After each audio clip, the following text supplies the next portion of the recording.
Welcome to another CEO Wisdom Pod. We have James Faulkner with us today. He's crushing it at SiteMax minute by minute, and he's a host at the Site Visit podcast. He's in BC, which is British Columbia and Canada, beautiful place, Vancouver, with guests. And yeah, today we're going to talk about his background because I see a Faulkner brand here for 12 years. And also, yeah, you've been running SiteMax for almost 12 years now. So how's that been, James? It's been a great journey. Learned a lot. I was always in tech to some degree, but running something that is completely 100% tech focused in the world of SaaS is it's been a great challenge. And why construct tech? Exactly why niche down in that? I sort of found myself in there when I was building a web app for a construction company. And then I just kept pushing and pushing and pushing technology ideas. And eventually I ended up with an iPad application. And I had a bunch of smart friends that I've got said, hey, you know that thing you built for that company, you should do something with that. I said, well, I can't just take it from them. So I partnered with who I built it for. And I guess you saw an opportunity in that space, but usually these folks are pretty hard to reach, whether it's like a fields engineer, project manager, superintendents. How do you get a hold of these folks? You know, it's so funny. Like in the early days, I remember calling construction companies. I said, I have a solution for a digital daily report to do it, from your phone. They're like, why would we do that? What's a phone? Yeah, what's a phone exactly? What is that? Oh, that thing that I talked to. Yeah, so it was the weird part about technology. I think is some people don't know what they want, and you got to build it for them until they do understand what they actually need. But getting a hold of people, it's a very good point. Even our sales development representatives we have at SiteMax, construction, it's always the people are putting out fires. They're constantly, trying to get ahead of challenges they have on the job site, HR issues, supply chain issues. Yeah, it's a very busy place, and it's very difficult to get somebody when the sun is shining. It's usually a rainy, stormy day on construction. Right. And is it still cold calls? Is it cold email? What's your preferred channels to get in touch with them? Yeah, it's a combination of things. I mean, we get some information from based on what our ICP is, and often we'll have their email, we'll have their phone number, and we're trying to do things that are not a nuisance to people, obviously, and make sure that any interaction we do have has some value add to it. But they go into a marketing sequence, and then once we have identified them, then hopefully it's somewhat more of a warm phone call from an SDR point of view. So they do reach out via phone. Right. And what's the specific pain points you solve? Well, that's interesting you say, because our app does quite a number of things, and we have to figure out what common ground we have when we're first talking to a customer on knowing what their pain is. And then what we do is we attribute possibly a number of functions that our application does that can solve that problem for them. So we ask basically, what are their top 3 problems? And what's the number one problem usually? Well, depending on the size of the company and who you're talking to, often it's the fact that they have to use multiple applications in the field. They got one for safety, they got one for drawings, they've got another one for equipment, they've got another one for photos, another one to do punch lists.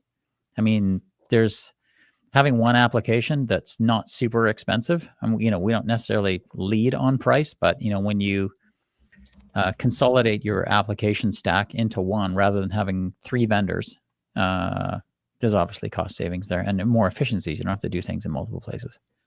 Right. And what's the pricing? What do they have to pay usually? Well, we have tiered pricing currently, which is we have 3 packages, which is Light, Pro, and Power. And then it's a seat pricing from there, depending how big your company is. Right. And is it unlimited use or is it per user? No, it's per user. Okay. Interesting. And the process, then they need to sign up with a rep, right? Like there's no Yeah, like direct payments on the site. It's and then you just invoice them on a monthly basis. that's correct. Yeah, we charge by credit card, and the interesting part is that we like to make sure that our customers are set up for success. So we have our customer success people who will make sure that they are running the software properly, do analytics on that. We onboard people properly. A lot of people think they can just get software and just run with it. Sometimes they can, and our platform is pretty easy to use, but we want to make sure that they're really, really getting the most out of it. Right. And right now you've done 150K job sites and tens of thousands of construction professionals. I would guess that's at least 2,000 customers that you have right now. No, those are the the companies that we have using SiteMax. They're not all paying customers. Sometimes they're the customers that are in the system that have been invited by some of our customers. Got it. So yeah, probably around 500 of them. So like 100K MRR, something like that. No, we're more than that. Okay, pretty cool. And you've been building that for 13 years. Most founders do have an exit before that. Why are you keeping running that one? Is it just a fun and cash cowing type of company? No, I mean I was part of the initial incubation of SiteMax. There was a pivot in 2016, so we've sort of been running SiteMax as it is today since 2016. So it hasn't been quite as long as the entire 12 years. And what was that pivot? It's interesting. We did a LinkedIn for construction.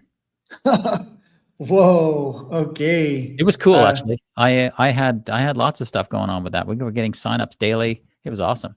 Interesting. Do construction folks go on LinkedIn normally?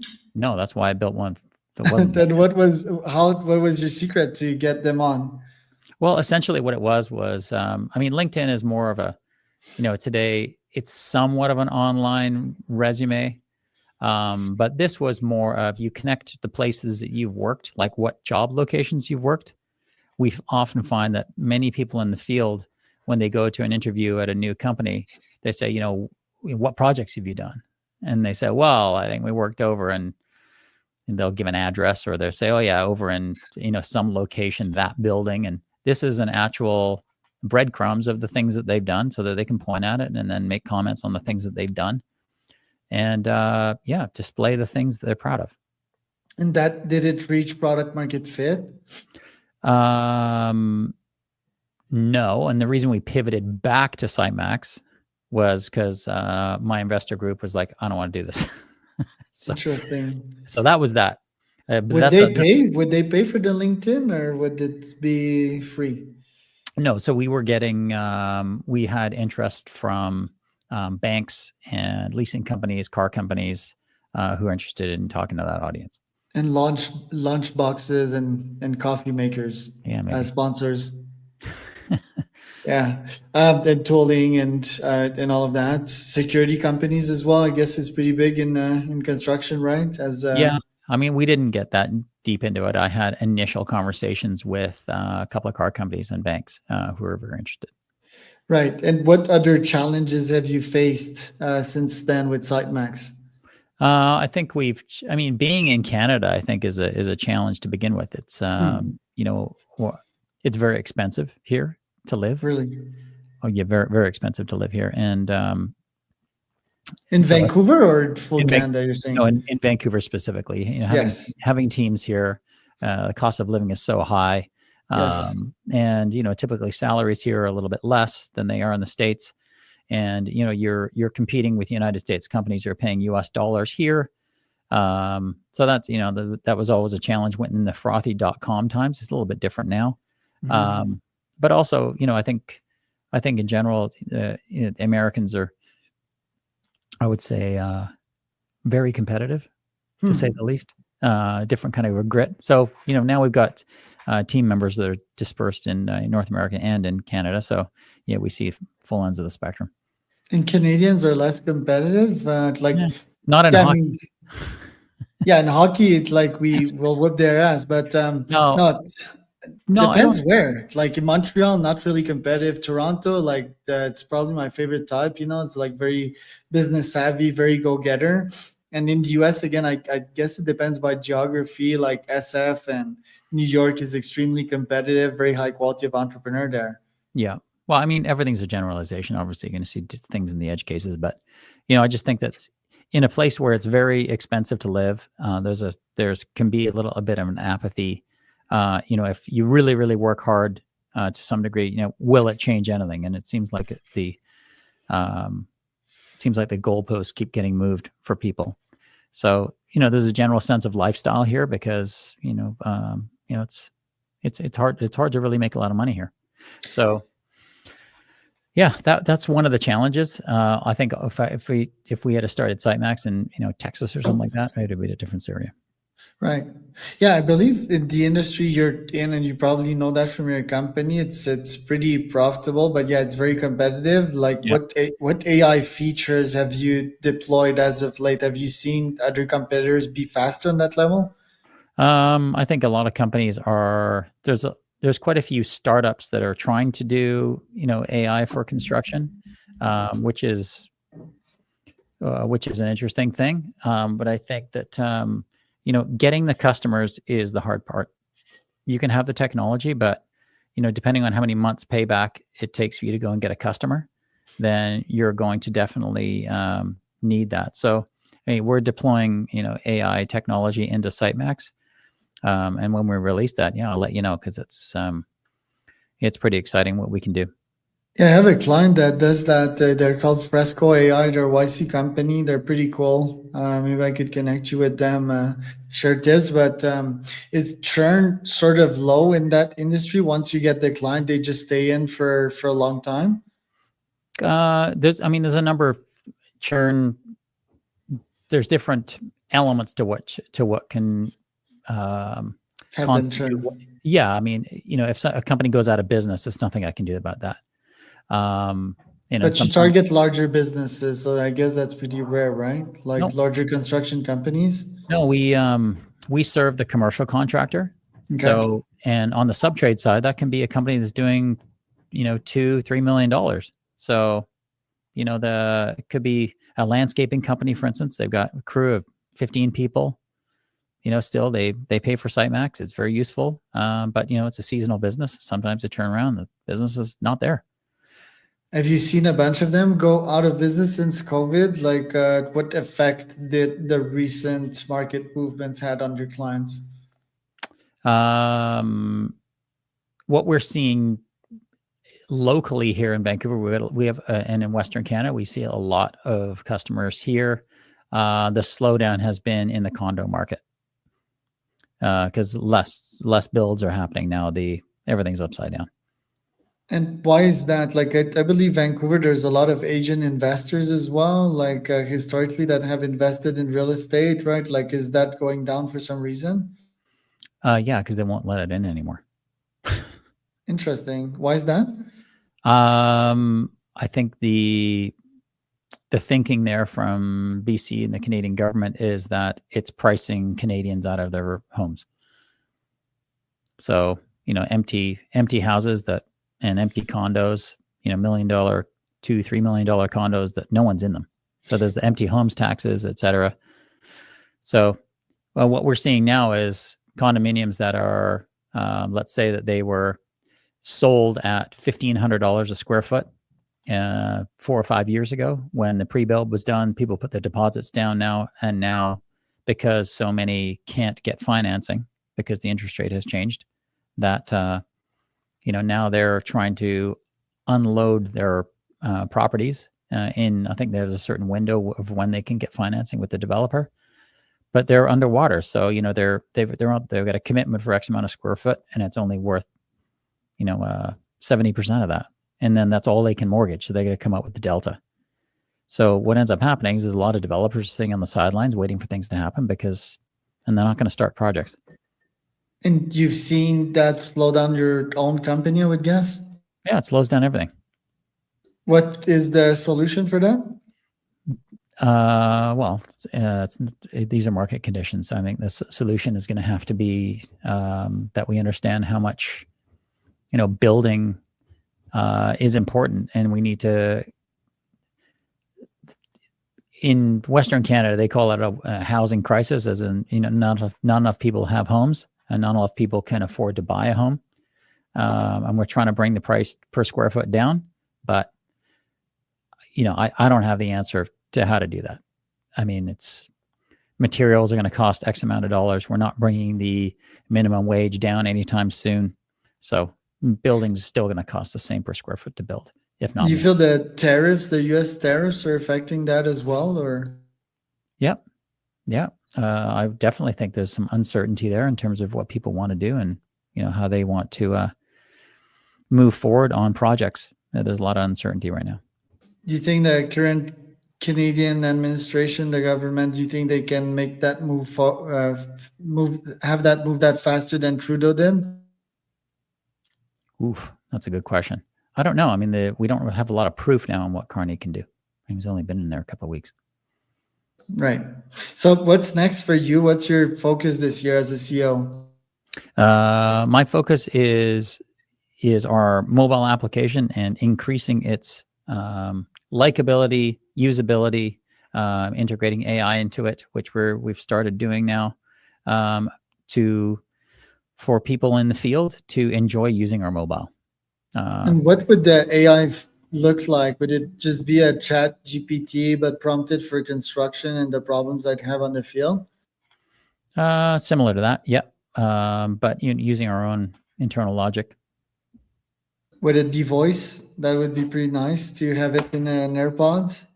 I mean, the construction site's pretty noisy, so I mean, you have to have a voice choice, of course. I mean, that's pretty much like ubiquitous in UI these days. Is you got a text input and then there's a little microphone button next to it, so yeah, it's nothing new.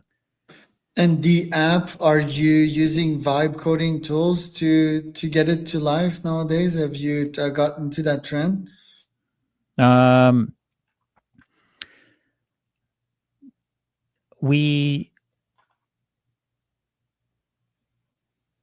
No, I would say.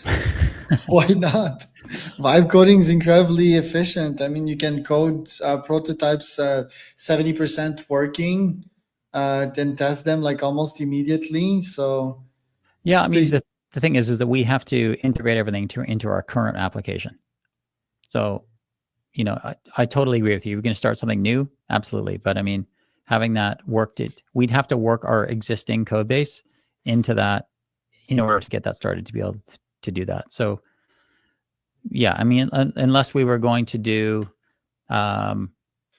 something totally new and release a new app, then yeah. But not currently with our application we have.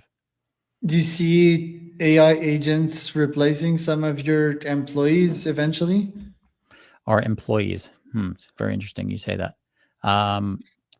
So I think what I am interested in mostly is freeing up our current employees' time and our funding, not necessarily adding a headcount, but adding efficiency. So it's not a matter of getting rid of employees. It's a matter of, what's the time that they're spending? Does one employee then have the power of 5 or 6? And who's been your best hires as of late? What are you looking for into them?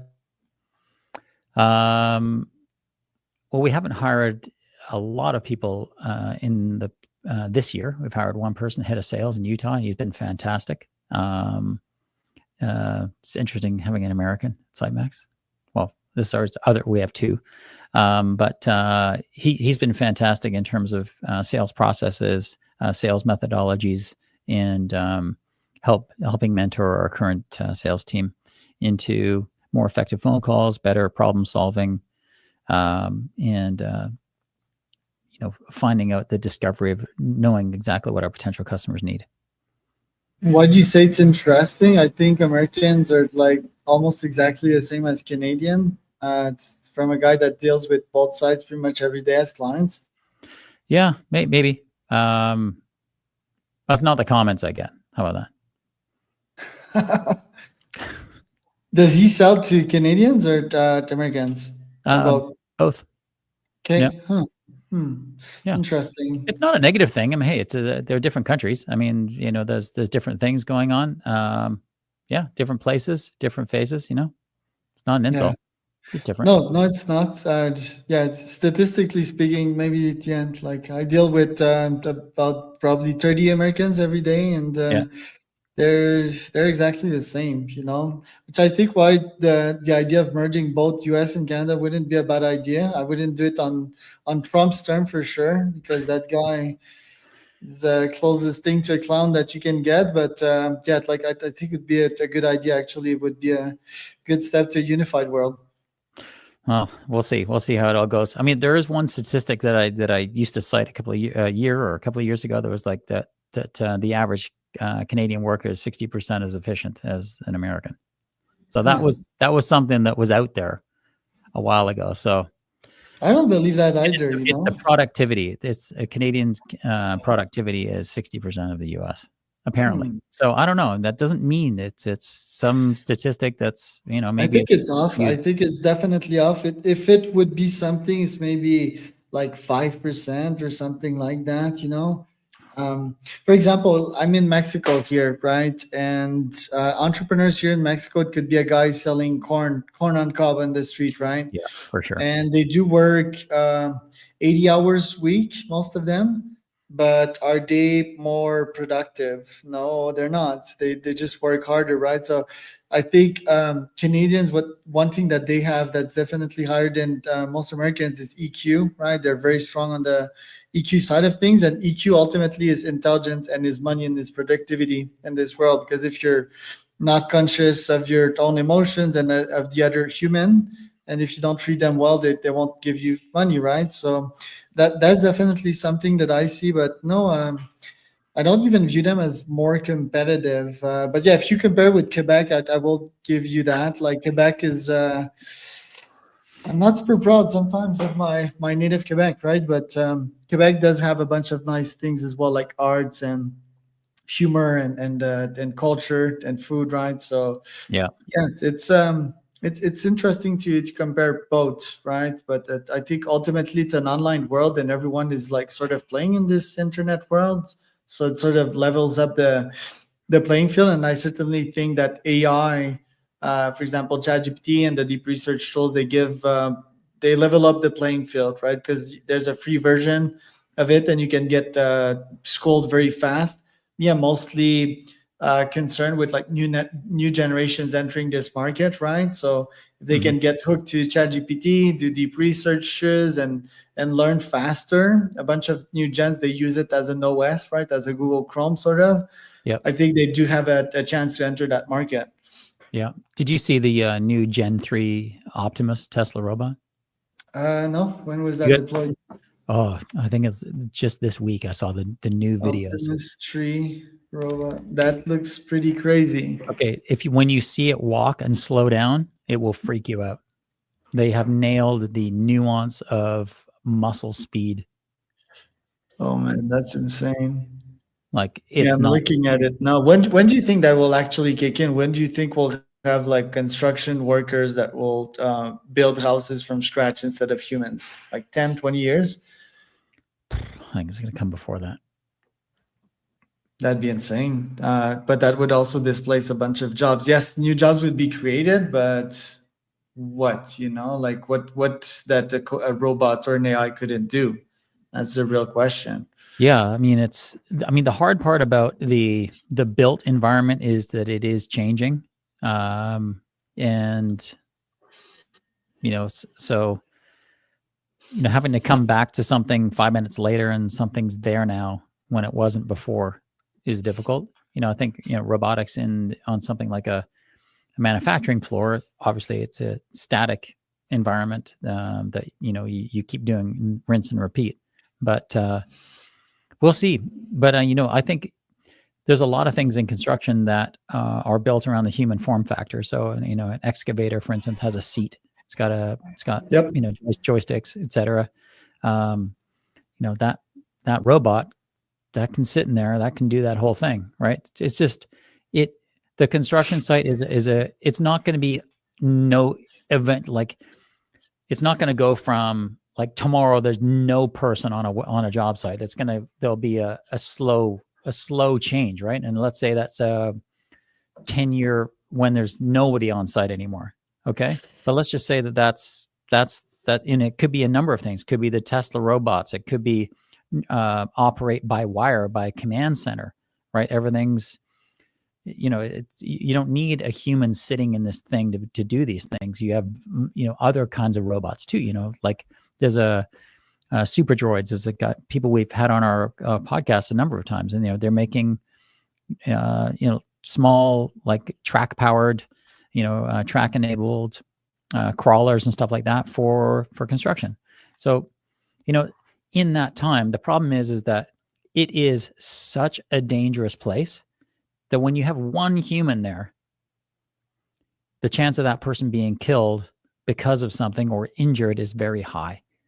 So the more humans you have, the more checks and balances you have to have. And whether or not that humanoid or that robot is going to view that human the same way, I don't know. I mean, it's a very complex situation that we're going to be faced with.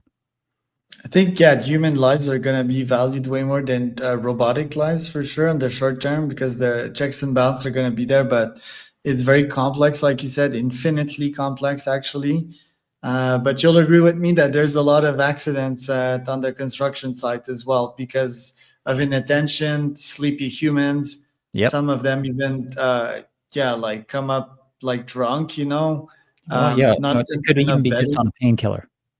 Yeah, painkillers. It's very dangerous, and it's very random sometimes, right? You've seen some of these construction freak accidents when something bounces off of something and ricochets in your eye. It's pretty freaky. So, and yeah, these people in the end become disabled for a while. Some of them it's crippling injuries, right? They get on painkillers and then they become addicts, and we've seen that story a lot in the US as well. Yep. With Oxycontin and so forth. So, it's very interesting. James, thank you for coming on the pod. Where can people find out more about you? At SiteMax.com, or we're on LinkedIn under SiteMax. And then we have a podcast called the Site Visit Podcast, which we've done 180 episodes now. Nice, man. Yeah, that was James and Charles.